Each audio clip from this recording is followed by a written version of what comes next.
অব্যাহত রাখতে হলে বঙ্গবন্ধুর কন্যার স্বপ্ন ডিজিটাল বাংলাদেশকে যদি স্মার্ট বাংলাদেশে রূপান্তর করতে হয়, তাহলে আমাদের ভবিষ্যৎ প্রজন্মকে মাদকের হাত থেকে রক্ষা করতে হবে। এছাড়া সামনে আমি আপনাদেরকে অনুরোধ করতে চাই, আবার প্রিয় ভাইরা, আপনাদের দিন আমি কখনো শোধ করতে পারবো না।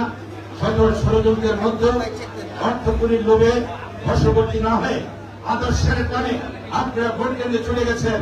পয়সার জন্য যান নাই, পয়সার জন্য যান নাই। বঙ্গবন্ধুকে ভালোবাসেন, নৌকাকে ভালোবাসেন, ছুটে গেছেন ভোট কেন্দ্রে, নৌকাকে ভোট দিয়ে জয়যুক্ত করে আমাদের সবচেয়ে। আবার অনেকেই আছে যেটা দুঃখজনক, বলা উচিত নাই বা বললাম। তবে আদর্শ যে তার নিজের